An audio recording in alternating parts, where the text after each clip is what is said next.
Welcome to the hottest real estate topics on the planet, keeping you up to date with all the creative ways to buy and sell real estate without bank qualifying, so anyone can build real income starting today. Here is another great show with Dealmaker Bill and Pete the Rookie.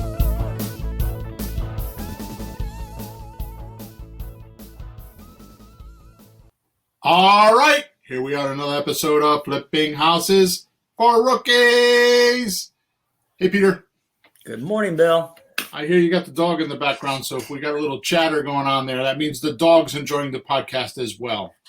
Yeah, I got the curtains closed. I got the music going, but I have the tile man walking in and out every time he cuts a piece of marble. He goes, "Who's this guy? It's the marble guy. Stop. It's the tile guy. It's the same guy 2 minutes ago. Stop. Shut up." All right, so we're on episode number 274. The name of today's episode is seven key ingredients to keep you from losing money in a down economy. Here's a description. So many talk about how easy it is to buy houses without capital or risk, including me. But few talk about what you should do if the economy takes a turn for the worse. And a lot of people worry about that. Yeah. Right? Yeah.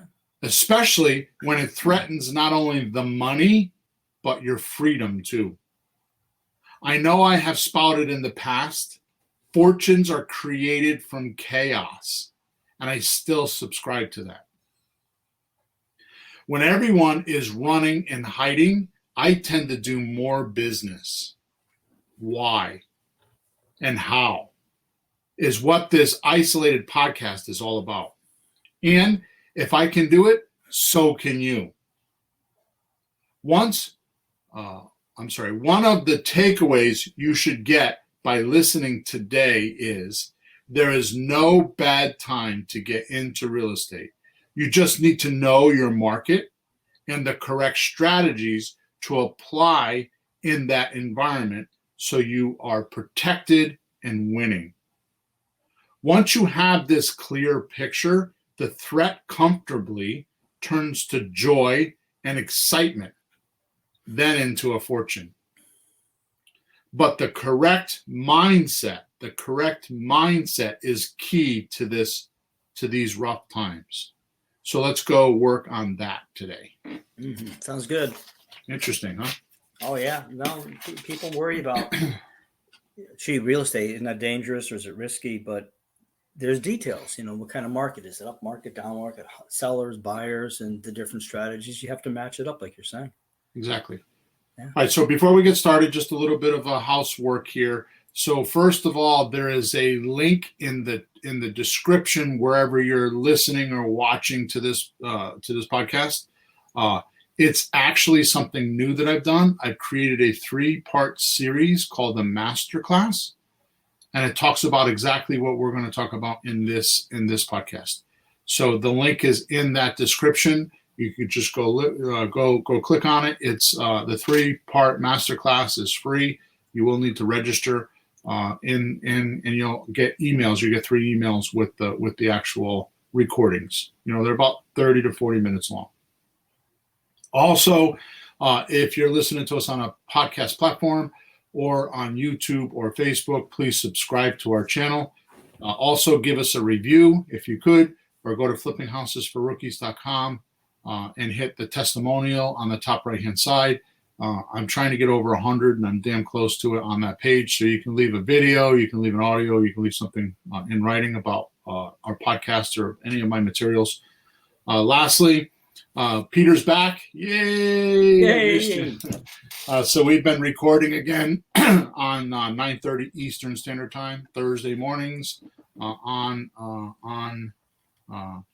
what I call my slang in my emails is Facebook. Oh, that's a new one. Oh, that's a good one. Oh, God. Facebook, after being in the news so much, Mr. Zuckerberg has got his hand in the till. Him and Mr. Soros or whatever his name is, Soros. Yeah. Soros. Each put in $500 million to get Mr. Biden in office. So There you go. You know, my kid And was that- telling me. My kid was telling me yesterday. We had a nice conversation. He watches all the stuff and he looks up all the stuff. And oh my God, you know, they passed. There used to be laws where a corporation could not donate at Yeah. all. Period. Yeah. Then you can only do so much to this person, and then they got around all that, so you can pile money in and just get your guy in. It's just so crooked. And then the old Fair. whistleblower on Facebook, the whistleblower was actually, as they call it, a Trojan horse for changing some deals, changing some laws for Facebook. So it's a total mess. So that's why I call it two-faced Facebook. And then ZooTube. I call it ZooTube because it's a zoo. You go on there and it's just a zoo. Anyways, if you go onto Facebook or YouTube, just type in "flipping houses for rookies," and when we're actually broadcasting live like we are right now, you can actually ask questions by typing in the comments or in the Facebook comment section. All right, enough of that. So I want to start today's podcast off on a bit of a rant. We go, folks. It won't be very long, but I have a little bit of a rant I want to get off my chest. Can I take my earbuds out? Sure, but I got to get it off my chest anyways. You'll probably hear me even with your earbuds off. From Wallingford, 15 miles away. All right, go ahead. Get it over with. It drives me crazy. So many people, Peter, believe that banks are the only place to get money. And it drives me nuts that the banks actually promote this and have so many people believe that that's correct. And it's just not true. So if you eliminate that false data or false information or fake information from your mindset, you'll be on your way to freedom. So that's what I'm going to say about that. And even worse than that, what I can't stand, and it's so pathetic, because when I turn on the TV and I watch it, I want to vomit. Today's media runs the world. And it's from evil people who are trying to run their personal, private agendas and have enough money to control the news companies and the media. And they promote what they want you to hear, not what's really going on. And it's really hard and getting even harder today to get to the truth. You know, freedom of the press, when I was a boy, some years ago, and when you were a kid, they actually had something to report on. Now, I'm going to talk about when they reported it, what they did to it, but more importantly, there was actually something behind it. Nowadays, they just blatantly lie and make shit up. There's not even like an ounce of truth behind it. They're just trying to push an agenda. And that just irks the shit out of me. I mean, think about it. If the news doesn't have in any article or any newscast, if it doesn't have harm,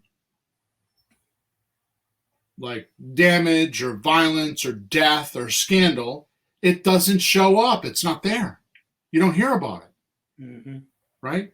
Plus, it has to have these components to be able to make the headlines. It has to have sex, money, big names, so they can invalidate those big names and make them wrong, bring them down to their level. Yeah. Otherwise, it doesn't hit the press. It doesn't hit the news. I mean, you do something good and they don't promote that. Right? No, they wait till, every celebrity knows it. Bands have that happen. They become popular, then even the fans turn on them. And, they have to find something to pick on and make a story out of it when there's nothing there. They're just doing their thing. Very few people escape that. A few do, but very few. And here's the thing, Peter. I've actually studied this through Ben Settle, because he has a whole book called, I forgot the name of it, The Trolls or something like that. People that have attacked him because of his. Even him? Yeah, they've attacked him. Well, he's an email. He's gotten around. He's in a lot of circles. So between what he talks about and other books that he's read, I've actually done a little bit of research. Not a lot, but enough to understand this. There's a main rule when it comes to what is the word I want? Fame or getting seen on TV or anything. Getting attention. Getting attention. There you go. That's perfect. Getting right? attention. There's a main rule, and this rule is generate controversy or drama, which, by the way, my definition of drama, I go over this with my wife sometimes weekly. The definition of drama is heightened emotions. So drama is an elevated emotion. So like you're mad, but you elevate it to make it sound like you're really mad. That's drama. Yeah. Right. Yeah. It's embellishing the emotions. And it really forces you to pay attention, because if Right. you don't, you're in trouble. Right. Right? Right. It's heightened to the point. Here's my addition. Heightened to the point that it sucks you in because you think you got trouble now. Well, it sucks in other people around you so that they pay attention. So that's how they get attention. Kids do this all the time. They generate drama. Yeah, generate drama so that they can get your attention, right? Yeah, so, lovely. So you generate controversy. Controversy breeds drama, and drama breeds engagement.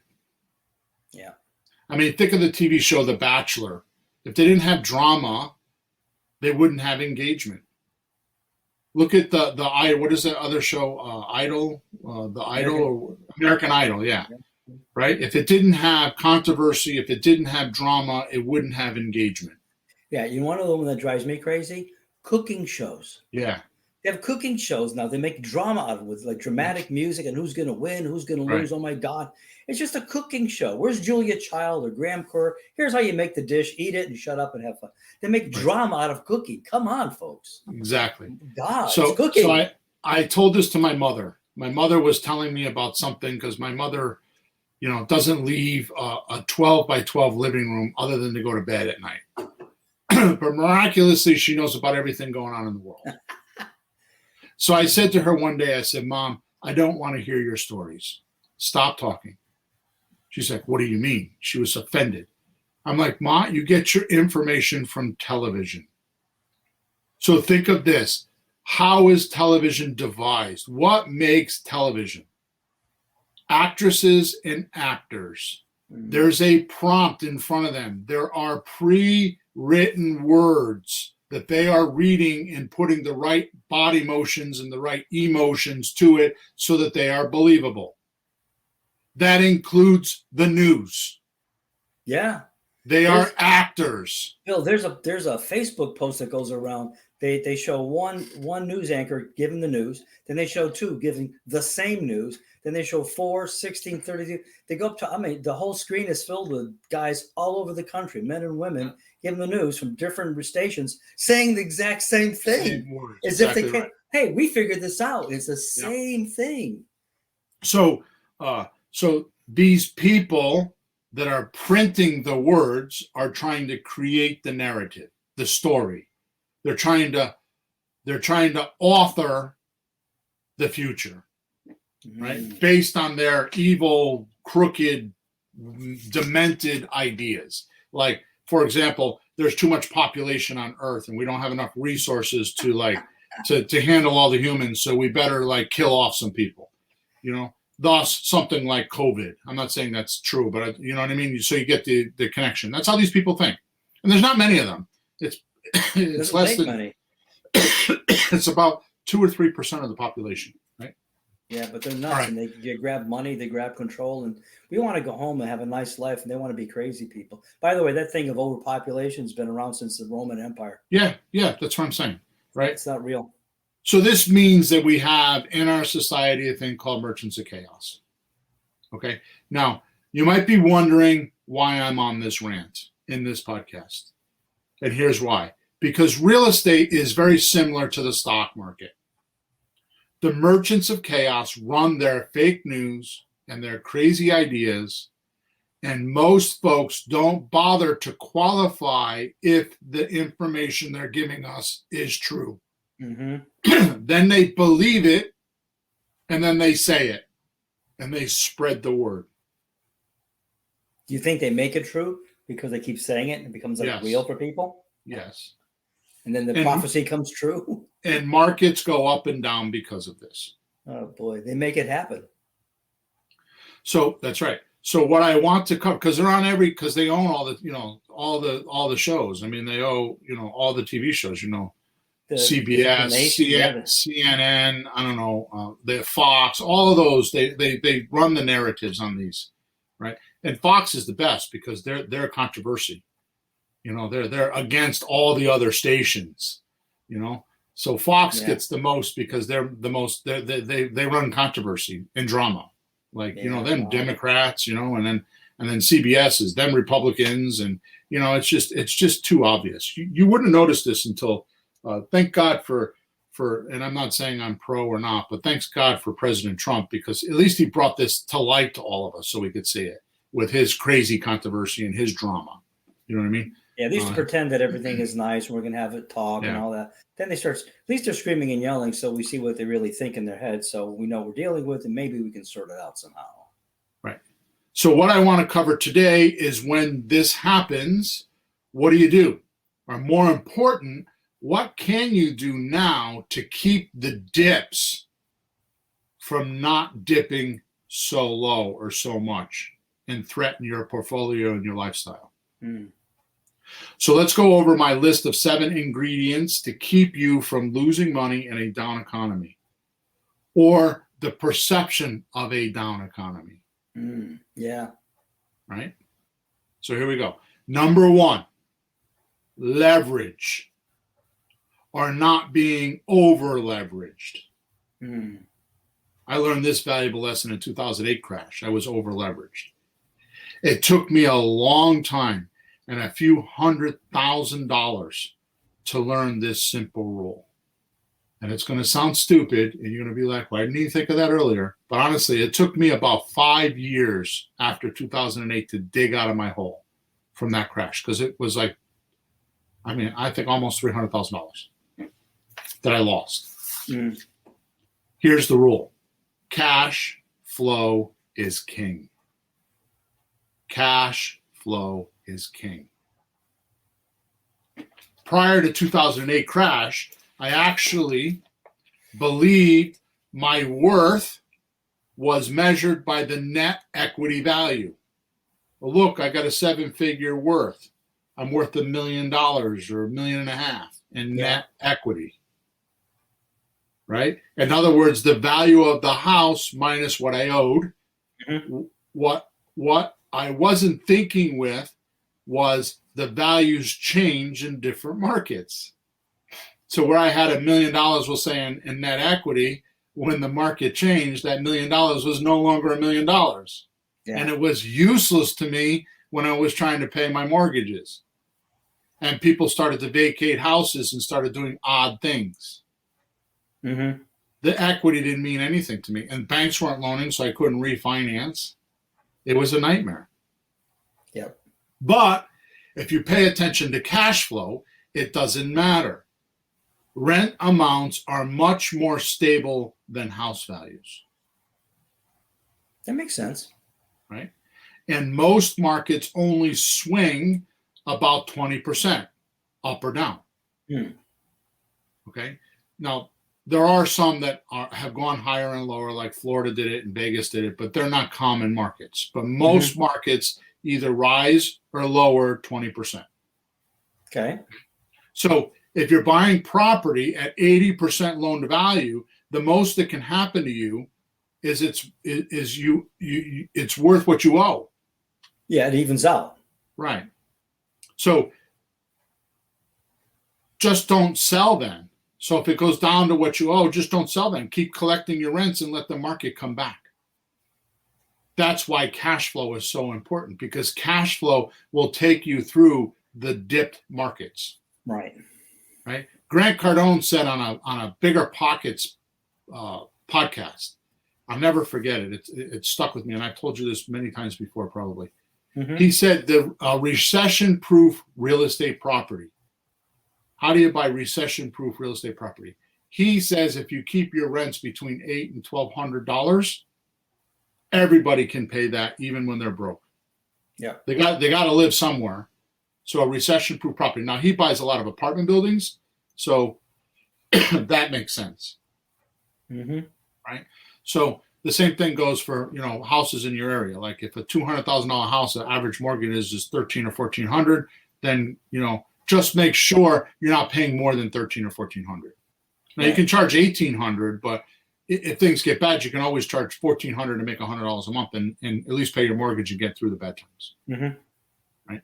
So just know those thoughts, and you will be way ahead when you're doing your deals.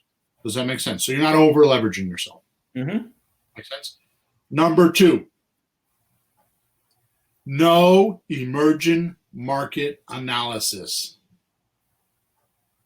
Okay. This was another huge lesson for me, which I learned with you because of you, Peter, because we went and did some training that you wanted to do, and you kind of talked me into it, and then I talked you into it. We spent tens of thousands of dollars, and one of the most valuable lessons I got from it was the emerging market science. Mm-hmm. Right? This is another huge lesson for me. Your farm market goes through cycles. Nothing ever stays the same. It's either growing or shrinking, right? Yeah. Knowing where your farm market is at is vital to losing money or riding the wave and making a shit ton of money. Okay? Does that make sense? You're like... Well, I'm wondering if somebody hasn't followed too many of our podcasts, they might need to know that a farm market is just the area that you've chosen to do business in, because houses seem to be selling there, properties seem to be moving. So you pick an area, then it can be property values can be going up or down. Things could be improving. People can be coming into the area, growing, or the thing can be shrinking. And you kind of need to know which way it's going. Because a lot of times people go, oh, hey, it's really good over there. We should buy over there. And that's because that's old news by the time you hear about it. By the time you get into it, it might be too late. Just like the stock tip. If you hear about a stock tip, it's too late. The guys that know about stocks have already made all their money. Yeah. You see a wave, it's like surfing. Hey, look, there's a wave. You go out, you go out. Oh, where'd the wave go? By the time you get there, it's gone. You got to get out there beforehand. You got to wait for it, and you got to be ahead of the wave. It's just like surfing. Duh. Exactly right. I just came up with that, by the way. That's pretty good, huh? Surfing waves. That's why I was talking about earlier. So here's the point. Farm market. Let me clarify that for them, because I didn't get that I was using a misunderstood. A farm market. Think of a farmer that has a field, right? Yeah. And he's going to plant his seeds in the field, and he's going to grow his corn, and he's going to make money, or whatever he's going to grow, string beans, apples, whatever. Yeah. There's parameters to his land, right? There's boundaries. Mm-hmm. So his money is made within those boundaries by cultivating and planting seeds and taking care of that piece of land and what he's growing. That's a farm market for you. You have a boundary, boundaries of where you're going to do business, and you're going to cultivate and take care of that market within those boundaries. And one of the best strategies in the world is a Dan Kennedy saying is, be a big fish in a small pond. Yeah. Which we did a lot of when I was doing marketing in my backyard. We did a lot of it because I would have multiple points of marketing. So we would send flyers in the newspaper, oversized flyers so they couldn't be missed. We would put signs up in those neighborhoods. We would put business cards on gas pumps. We would, because this is all before technology, right? We would put ads in the newspaper in that area, and we would and then have business cards. And so when we went into a house and gave somebody a business card, everything looked the same. And they would always say, which you've been with me, they would always say, oh, you're everywhere. I've seen you everywhere. Yep. And truth is you put signs on the right corners, their drive path, and we're in the newspaper, and you sent them yellow letters, and you had ads in the newspaper, and you were at the gas pump. So everywhere they went, you were at the grocery store, on the bulletin board in the grocery store, their main route where they would get their groceries, their gas, you were there. So you're right. You weren't everywhere. You were just everywhere where they went. And you were, and we were well known. And that's how that was my farm market. I cultivated my farm market, and I got lots of deals because of it. It's different now because people, especially with COVID, people don't travel as much as they used to. So now we attempt to do that on the internet, right? So my point is that knowing what cycle your market's in, just like your analogy, are you ahead of the wave or are you behind the wave? Mm-hmm. Are you able to make money? Which, by the way, one of the things that irritates me a lot is people that are in the market that think they're investors, and it's really the appreciation that's making them successful. They buy a $200,000 house. Next month it's worth $220,000, and a year later it's worth $300,000, and they're bragging about how they're such a good real estate investor. Yeah, they got lucky. When all they did is they had the balls enough to buy it at $200,000, right? So what happens in down markets? And that's what we're talking about now, right? Yeah. So what do they do then? Those type of people run and hide and put their head in the sand. Mm-hmm. That's what normally happens. So having the science of an emerging market is important. Now, if you go into the description of this podcast, there's a link there, and the first masterclass I do shows you the science and how to find and use or get into or get out of an emerging market. It's a 40-minute video, and I explain the whole emerging market. There are books written on it. I mean, Dave Lindahl's book, which is where I learned it from, Emerging Markets. That's where I learned it from you. We went to some of his training. Yeah. And I want to give him credit for it. But I will tell you that you could go read his book. You can go study it. That 40-minute video hits everything you need to know. We could elaborate and make it more fancier and make it longer and more important if you want. But the 40 minutes that I do is, I show you screen shares. I show you what websites to go to. I show you how we do it. And it's not very hard if you know where to go and what to look for. There's 2 or 3 components that you look for, and you either, like you said before, either the city's growing or it's shrinking. And what are the indicators? How do you know the city's growing or shrinking? Mm-hmm. And I show it to you in that video. So if you go into the link or just go to flippinghousesforrookies.com/masterclass, you can get the videos. There's 3 videos, and I'm going to explain what the other ones are as we go. Okay, so we find an emerging market. It's not in our backyard. In other words, we can't drive to it. Mm-hmm. It's not local to us. It's 1,400 miles away. Mm. What do you do? Which brings me to number 3. Okay. Number 3 is being set up to do virtual deals, which simply means not only doing deals in your backyard, like I just said, being able to drive to them, that's a backyard deal, but anywhere in the country. Done this way, you study number 2, which is emerging markets. And the emerging markets, you go where they are. Right now, what you're doing when you're doing it in your backyard, and this took me 20 years to learn this. It's so stupid that I didn't know, but you couldn't do farm markets 1,400 miles away 5 years ago. Mm-hmm. COVID helped that a lot. As far as I'm concerned, COVID advanced technology, internet technology, by 5 or 8 years. It forced us to. Yeah. For survival. It's a challenge that we had to meet.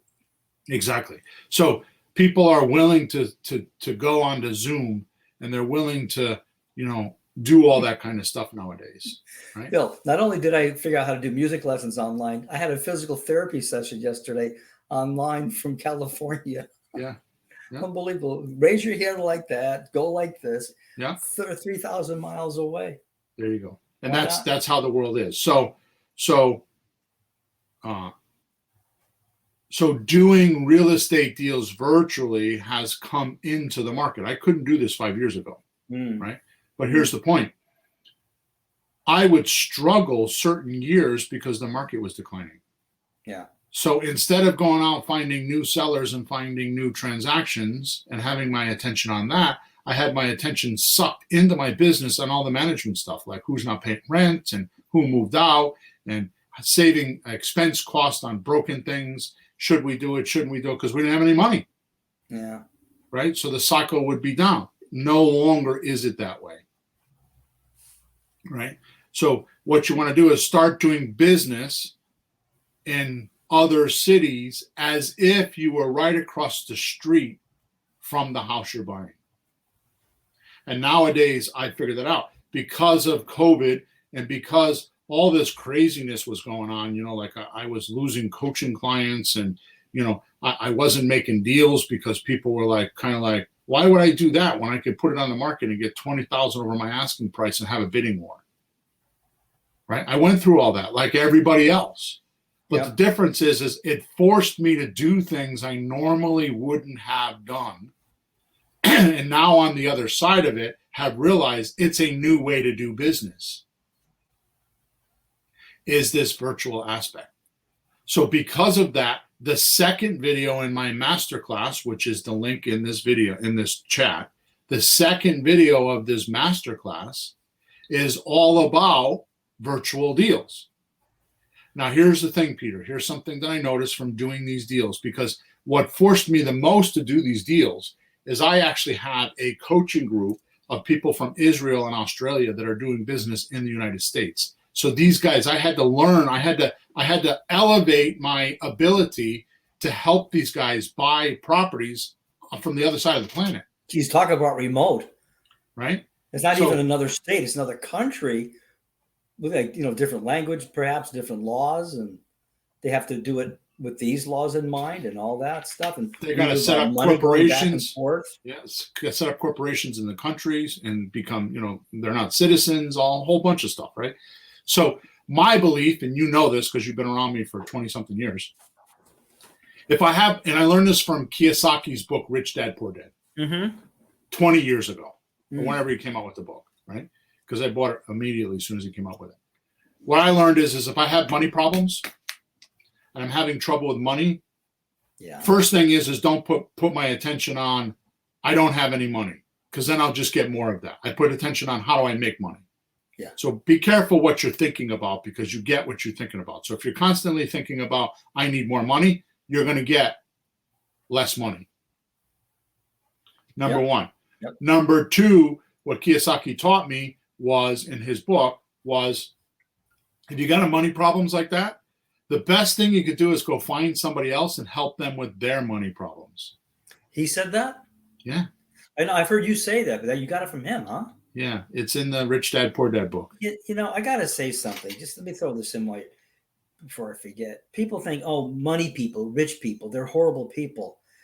Maybe, a lot of them are, obviously, because there's a lot of poor jerks and rich doesn't matter. No.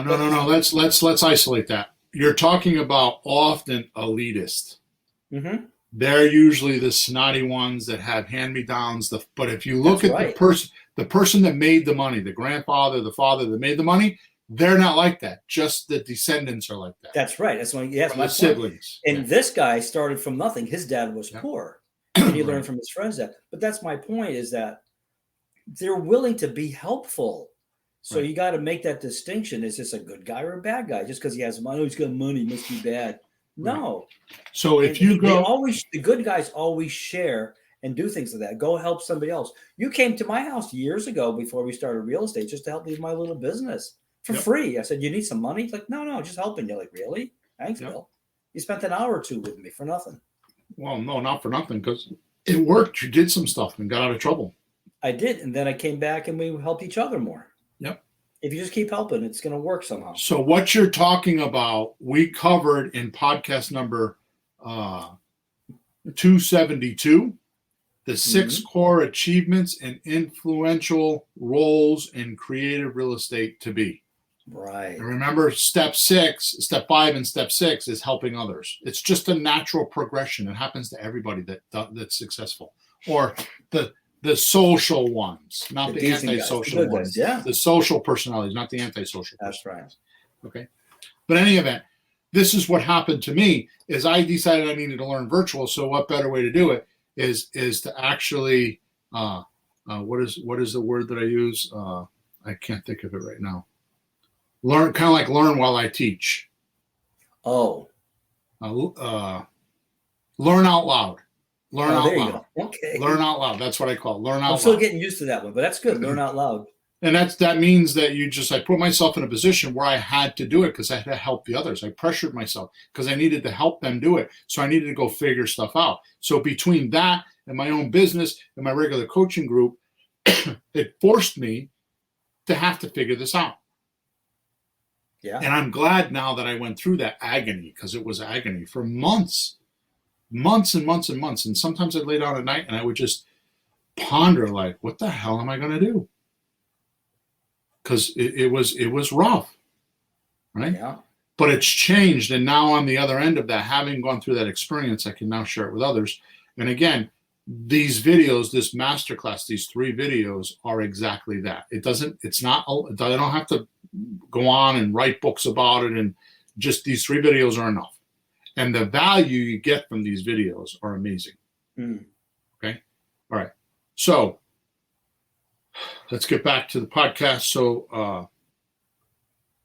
So doing virtual deals, or being set up to do virtual deals and hitting emerging markets, is the wave of the future. Okay.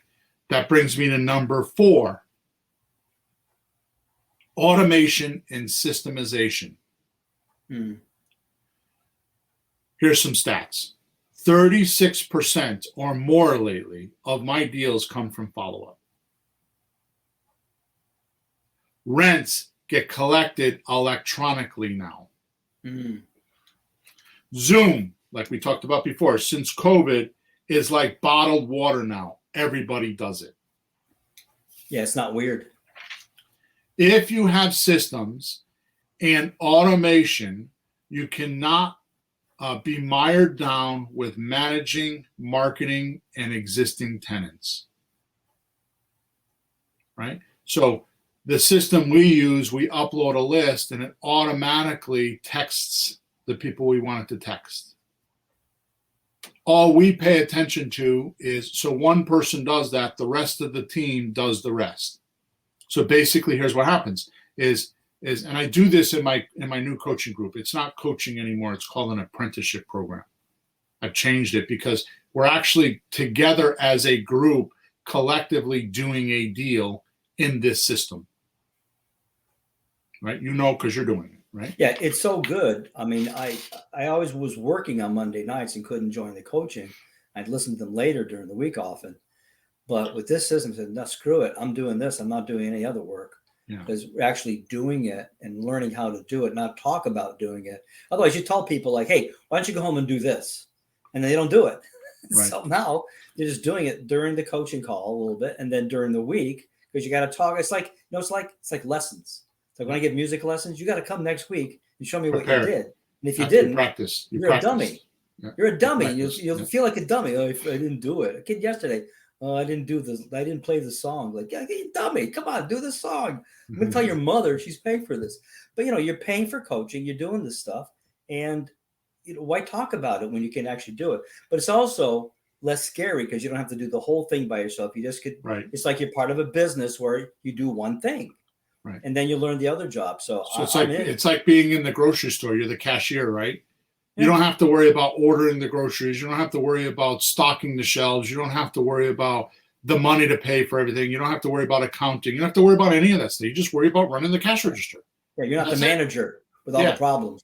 Yeah, right. Your job. So my other partner, Sean, helps us with the technical stuff because he's 26 years old and he's like a rocket scientist. He's really smart. And he helps. So he and I set everything up. So the whole platform is set up. And on Monday nights, we go in there and we work on deals. And every week when we leave the call, what happens is somebody gets assigned to be the texter. So they respond to all the texts and use all our scripts and everything that are in there. So when people are responding to the text, they answer them with our scripts. Mm-hmm. And I have a complete job description. And I call it a hat write-up. It's slang because, like, if you're a policeman, you wear one hat. If you're a fireman, you wear another hat. If you're a railroad engineer, you wear another hat. And the point of the slang term is when I'm wearing a policeman hat, I'm doing policeman things. When I'm wearing a fireman hat, I'm doing fireman things. So when you're wearing the texter hat, you're doing texting things, nothing else. Mm-hmm. So it's your turn to text. So I have a write-up that we do that you get, and it explains how to do the texting. Then the other thing is we do, and we're way off topic now, but we do opening calls. So I have a whole hat write-up or a whole job description and scripts of how to do opening calls. And then the same thing for closing calls. So the only thing you do in the coaching group is you do one of the three things. You're either a texter, you're an opening caller, or you're a closing caller. And every week it changes. And you do that job until you're comfortable with it. And the best part is, I don't care if we ever get a deal. I mean, if we get a deal, hooray. I mean, we got one last week, or we're very close to getting one. I mean, 1 week in, and we got a deal already. And we got 3 more to work on, which I haven't had a chance to work on them, but we got 3 more to work on from texting 100 names a day. Mm-hmm. And you guys, the coaching clients, are doing the work, not me. And it gives you practice. But if you mess something up and you lose a deal, it's like, okay, no big deal. So we lose a deal. It's not my main money line. It's not a profit center for any of us. I mean, the deals will come to me and I'll close them deals, and probably Sean and I will do them because he put a lot of work into it, or you, or whatever we do, right? So the point is not closing. I mean, the point is to close the deal so we can learn how to do it. But we'll make money. I'll make money doing it, but I'm not in it for that. I'm in it to teach other people. And you even made a comment to me the other day, like, I thought you'd be excited about this house we're buying, and you're not. You're more excited about showing everybody else how to do it than actually buying the house. Yeah, we didn't talk about it at all. You didn't ask anything about it. Just, hey, Pete, here's my script. Bill, we got a house to buy. Hey, Pete, look at the script I got. Bill, we have a house to buy. Should we call the house? Hey, Pete, look at this other script I'm doing. Then I'm going to do this and blah, blah, blah, blah. You have more fun out of helping people and learning how to teach it, because you've gotten, to the point of it's not a big thrill to you because you've done it so much. Like, another concert. Okay, fine. The point is it's systemized. We already have it systemized, and you don't need to be in my apprenticeship program to do that. You can go to REI Reply. I'm not an affiliate for them. They don't even know that I'm promoting them. They have no idea how many people I signed up for them. They're clueless about what I'm doing because it's $50 a month and it does everything. Now, we've altered our system to do creative real estate because they're wholesalers. So we've altered the system to do creative real estate, and all the campaigns and all the stuff in the background. We actually have a whole course on how to do that. So if you want to buy REI Reply, you don't want to be a coaching client or be in the apprenticeship group, that's totally fine. We have a course, I don't even know how much it is, and it teaches you it takes you in the weeds and teaches you how to set everything up. I have all that. Just send me a support ticket. That's funny. I never saw the original REI. I just saw the one you made with Sean. And they really set up for just wholesaling? Yeah. Yeah, they're wholesalers. Yeah, they're wholesalers. What a bad idea. I'm sorry. Yeah, well, anyways. So we're to number 5 now. So that's systems and systemizations, okay? Mm-hmm. So that's why it's so important, because it does 90% of the work for you. Mm. So all you need to do once you get it set up, or you get into my program and we show you how to do it, all you need to worry about is the texting, the opening call, and the closing call. And we use virtual assistants for the first 2, texting and opening calls. So the only thing I do is I do the closing calls. And it eliminates a lot of the bullshit in the business, which is the reason why I spout very often. You could do this part-time with a full-time income, because that's what I do. Because I still run my management company, and I still run my online business, and I buy new houses. So I've actually got 9 sources of income. I counted it, 9 sources of income that take my attention throughout the week. So I can't be doing this full time. Mm. Okay. Yep. Brings us to number 5. Number 5 is not use money with creative deals. Mm.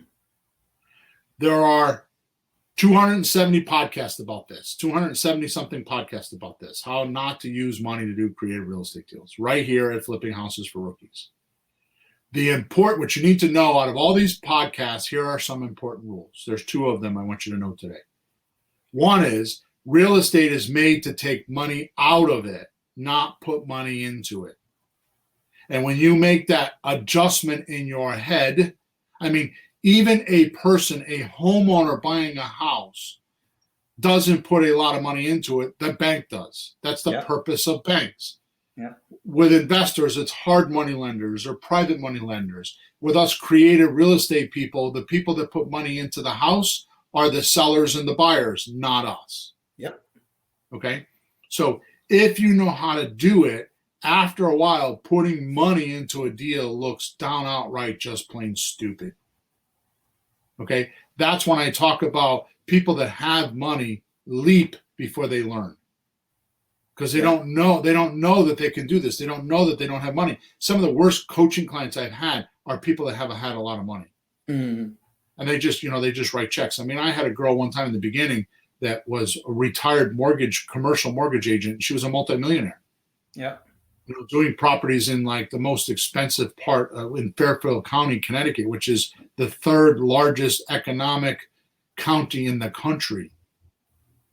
And she would just always go, well, I'm just going to write a check for it. Mm-hmm. And that was her solution. And I had trouble coaching her because she had money and she would just fix her problems with checks.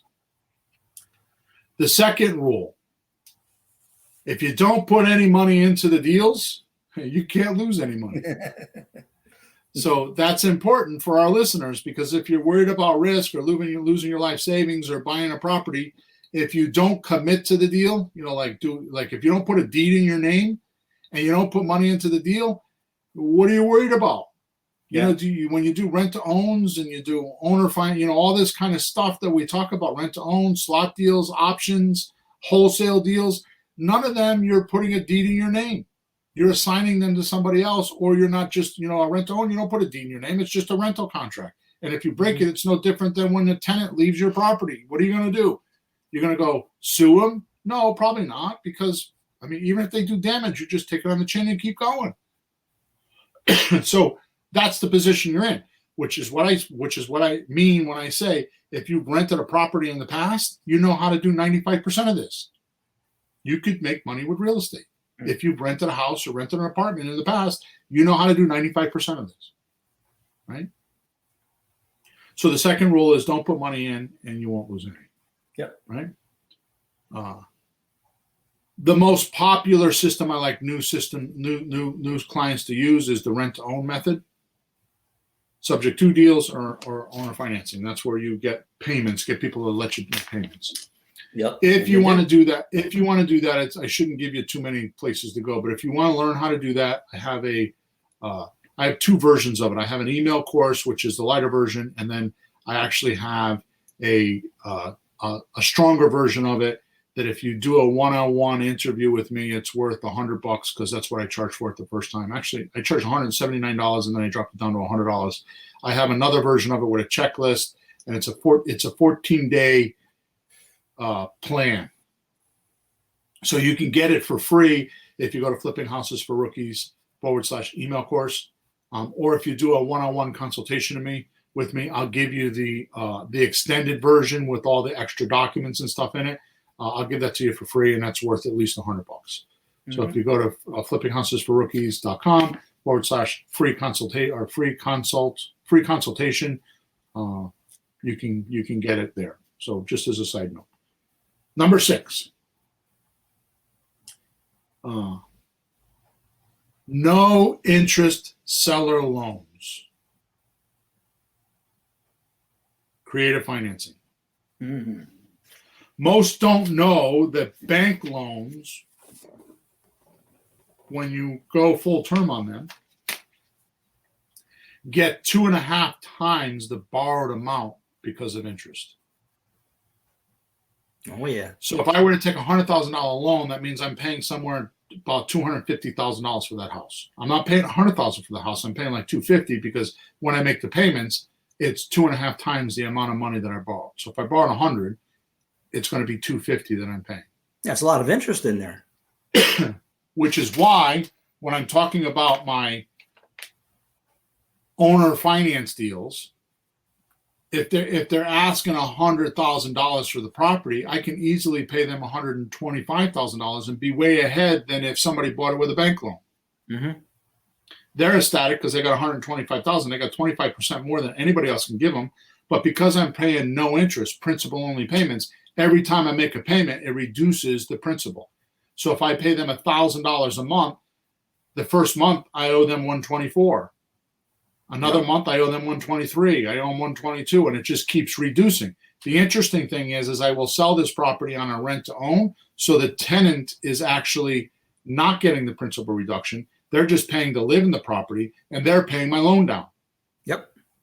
So if I were to do this for 60 months, which is 5 years, that means I'll reduce that loan by $60,000 at $1,000 a month. So now I don't owe $125,000. I owe $125,000 minus 60, which is about $65,000. Yep. The tenant buyer still owes me $125,000. So when I close, I get from the tenant buyer $125,000, but I only owe $65,000. Yep. Right. It is genius. I think it was Einstein said on his deathbed, what was the best invention? He said compounded interest. That's a common thing that I've heard. I've only heard that. I don't know if that's really true. That's the best thing for the bank, but the best thing for us is the other way. That's how I did my condo. I did it for 4 years, and I got $20,000 off the principal. And when I sold it, I walked away with a lot more money than I would have any other way. I mean, otherwise, if you got a bank loan, your first payment, you got maybe $25 of principal reduction. The rest is all interest. Then $26 off the principal, then $28. It's not a great deal. It's 30 years, so it's a lot. So no interest loans get the property paid off in about a third of the time than a bank loan, which means you can retire earlier if you do these types of transactions. Yeah, they're safer. Number 7. Does that make sense? Doing well, the way I had mine structured, if I just stayed in the deal, the whole thing would have been paid off in 10 years, not 30. Right. Just as you said, 10 years would have been paid off, but I sold it a little earlier because it was the right time. And what better way to retire than to have a handful of properties that are free and clear because you did it for 10 or 15 years. Even if you added one new property every year doing this, which I don't care. I mean, I get so nasty with my mouth. I'm very nasty with this. But come on, even a freaking 4th grader could do this. The only problem, if you're not doing this, the only problem you have is with the most important real estate on planet Earth. And that's between your ears. You actually think you have ideas and concepts that are not true. End of story. Because think of it this way. Where you are right now is only because of the education you have right now.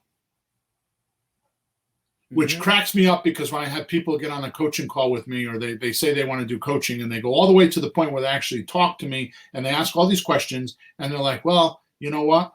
I'm going to go find a deal and pay for it with a deal. And I'm like, you don't have that education. How could you do that? You know what I mean? It's like going to the doctor and saying, "Oh, now that you diagnosed me, I know that I have a hernia. I'm going to go take care of it myself." How do you do that? You don't have the education to do that. Maybe you do, maybe you don't. I don't know, but most people don't. So where you are in life is only because of what you know now, or what you think you know now. And you need to change that if you want to expand, because if you could do it yourself, you would have done it already. So you need to do something about what you think now. Some of the most successful people we have learned from, you mentioned Dave Lindahl before, right? Yeah. We know his personal assistant. She was one of our coaches for a while, and she's in my phone, and she's in his books. Nice lady. And she says he has like mountains of those name tags you get from conventions and conferences, right? You get those with your name. I went here and I was here 3 days. Hanging around your neck. What's it called? Lanyard with your name tag. Yeah. So, and I have a bunch and I stick them someplace. Look, all the, and she said he has globs of those. So people aren't successful because they're just somehow magically geniuses. They study, they take classes, they learn from other people. They try to move the ball forward. Forward from what though? From zero? How about all the mountains of knowledge that you can get, like you've done, and I've done some of with you. So let me divert for 1 second, just to give you an example. We were talking about this last night on the meetup. Okay, because every third Wednesday of the month I do a free meetup. Yeah. So I don't have time to do this because we're almost out of time, but I'm going to give you a quick example. So I did a lease option on three multifamily houses, a 3-family house and 2 2-family houses. I did 2 master lease options. Yeah. Because, and this is what you're talking about, because of my education and because I was in a seminar once and somebody said something and I caught it, here's what happened. I added to my option agreement one sentence saying that my payments, when I make a payment on the lease, because I'm making the payment, I get principal reduction. On those two properties, I made almost $50,000 for that one or two sentences. Yeah. $50,000 for adding those one or two sentences. I would have never thought to do that if I wasn't in somebody else's training or heard somebody say something or network with people in that group to pick up on these ideas. I would have never thought of it. Yeah. Here's another one. When I sell on a lease option, I sell 2 years. The first year, the price of the house is the price of the house. Let's say it's $100,000. Mm-hmm. It says the option agreement says on month 13, if you haven't cashed me out, the price of the house goes up 0.5%. So the second year, it adds 6% to the price of the house. So that means if they go the full 2 years, they don't owe $100,000, they owe $106,000. Mm. That one sentence I learned in a seminar or a book, and look how much money it's made me. I just did a closing in a house in Meriden, and it brought me 6% on a $180,000 house. And the mortgage company paid it. When she paid off the loan, she paid it because it was in the contract, because of that one sentence. Yeah. So you don't know what you don't know, and being connected or hooked to guys like us or other people like us is very valuable. Very valuable. And you think you wouldn't have to say this, but one last thing, we'll move on. Actually, a friend of mine did a little bit of real estate. I don't know how he bought it, probably conventionally. And he's interested in what we do, and he came to one of our meetups. And he says to me one day, he really wants to learn it by himself on his own. He wanted to learn how to do real estate on his own, by himself, with his own experiences. I don't think I could even come up with an intelligent answer because he was so far like, okay, that's ridiculous. But he wanted to make money. Imagine if that's crazy. Imagine if you had to learn everything from your own experiences. How long would it take you? Lifetimes to learn some of the shit. Because I know the stuff I read. I go all the way back to the 30s and 40s and read books about real estate from then because it's been that long since we've been doing all this kind of stuff, and longer. Yeah. But think of it this way. The reason why I read so much is to get other people's perspectives, ideas, and viewpoints of how they did something. Mm-hmm. And by reading that book for an hour or two gives me the experiences that if I had to do on my own would take me years. Yeah, and that guy spent years doing it. And he writes a book, and you can read it in a few hours, and you get a lifetime of experience from one person. Exactly. Come up with 3 good points, Why not? So let's move on because we're out of time. The last one, number 7, make friends, not money. Okay. This should be a whole podcast by itself, but when I do my deals, I find out what's needed and wanted by the seller first. That's the discovery stage. Mm. If you find out what's needed and wanted by the seller, now you can help them. Right? Like this. Yeah. You make friends. When you help them like this, you make friends because they will never forget you. Like, for example, we go into a house and somebody says to me, and this is just a short example. The seller says to me, tell me about yourself. So I can go off on a 20-minute tangent telling them about my experiences. Mm-hmm. Right? Or I can say to them, oh, okay, what did you want to know about me? Mm-hmm. Well, how long have you been doing this? Oh, 20 plus years. Well, how many houses have you done? A few hundred. See, because I'm in their head. I'm finding out what they need and want. They need and want to know my experience. So instead of just guessing and ranting on for 20 minutes and telling them a bunch of stuff and wasting my time because I'm only going to have about an hour with them, talking about things that aren't going to close or help them do anything. I'm just ranting. I just went right after, well, what do you want to know about me? Well, how long have you been doing this? 20 plus years. How many houses have you done? Oh, I don't know, a few hundred. End of story. It goes that quick. That's smart. Right? Smart. You understand what I'm saying? So this is how you make friends. By the way you build rapport with sellers is talk about their house. You don't talk about anything else. They don't care about your kids and your lions and your dogs and your cars and they don't care about you. I read a book. In fact, I was thinking the other day, I got to go find this book and read it again. I forget the name of the author. It's called Asking. It's a guy that wrote a book about church donations. Really? Yeah, it's called Asking, or The Asking. I actually met him in New York. I went to one of his conferences in New York and met him. He was old and he was a genius guy. In any event, he's talking about people giving donations, large donations to churches. Mm-hmm. And what I got out of it, amongst many other things, is they did a study. So they would interview someone and ask them for a donation. And then they would go back and they would ask them the next day, what did they get out of it? And then they would go back a week later, what did they get out of it? A month later, and then 6 months, and then a year later. So that's what they remembered of the conversation? Yep. Okay.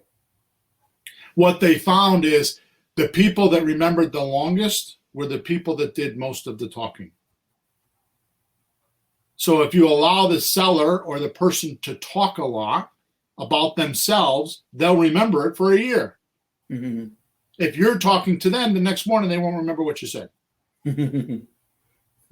Interesting, right? Yeah.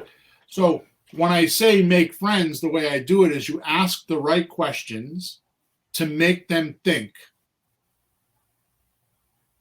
And you let them help you structure an offer. If you and the seller structure the offer together, you work on it together,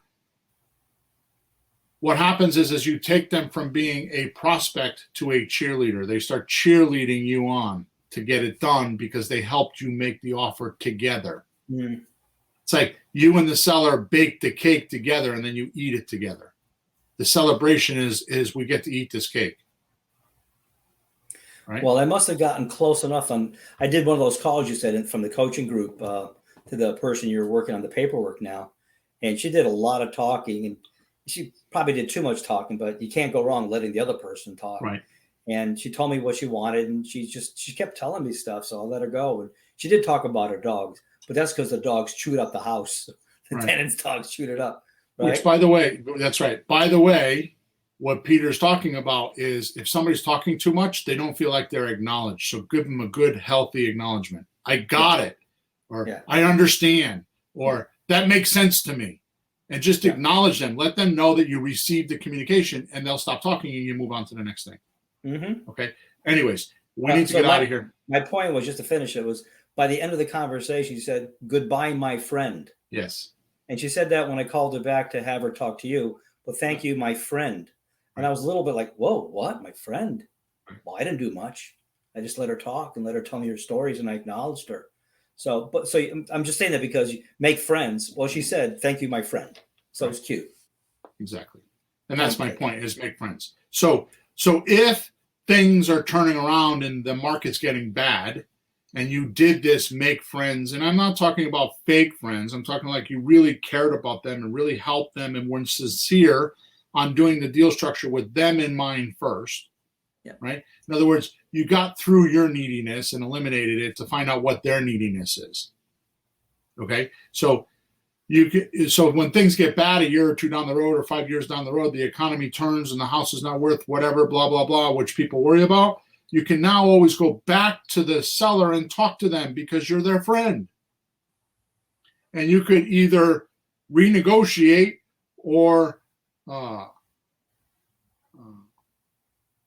like we say in the commercial business, retrade. You go back and retrade the deal, right? So it works for them and it works for you, and you can get through the hard times. You can renegotiate because you made friends. You didn't piss them off. You did everything you said we were going to do, which, by the way, earning trust is easy. Trust is simply your words match your actions. That's how people measure trust. Mm-hmm. So they look at what you say and then what you do, and if they match or are very close, trust is built quickly. Yep. And that's what we do. So we tell them we're going to call them at 2 o'clock on Thursday. We call them 2 o'clock on Thursday. If we're going to send a memorandum, we send the memorandum. If we say we're going to do this or do that, then that's what we do. And it doesn't take long for them to start trusting you. 2 or 3 phone calls and they start trusting you. Mm-hmm. Okay? Because not many people know that or do that. Right? Yeah. So those are my 7 7 ingredients on staying out of trouble in a market. I'm just going to rattle them through again, and then we're going to end. So number 1 is leverage or not being over leveraged. Number 2 is knowing emerging markets analysis. Number 3 is being set up to do virtual deals. Number 4 is automation and systemization, which is done on the internet a lot of times. 5 is not using money with creative deals. 6 is no interest seller loans, creator financing. And 7 is make friends, not money. Thank you for being with us today. I hope you enjoyed the podcast. If you go into your description, there's a link there that will take you to my new master class series. There's 3 videos in there that talk about how to do emerging markets, how to do virtual deals, and it shows you the software that we actually use, the cheap software we use, and it shows you how to use that, and some people that have used it and their experience with it. And at the end, if you so desire, you can if you can make an appointment with me to do a one-on-one interview so I can help you set things up or get things going. And if you do that, I will give you $100. If you set up an appointment with me and so desire, I will give you $100 course that has a checklist on how you can do all this in 14 days. Okay, so that link is in the chat, and you could go click on that and get started today. All right, so over and out. Thank you so much for being with us. Thank you for your support and your patronage on Bill's Planet. And Pete, as always, thank you for being here and helping. Okay? Thank you, Bill. We'll talk next week. Thanks for tuning in to the hottest real estate topics on the planet with Bill and Pete. If you want to continue learning how to buy and sell real estate without money or credit, head over to flippinghouses.club for some cutting-edge real estate wealth tools. Or contact us at info@flippinghouses.club.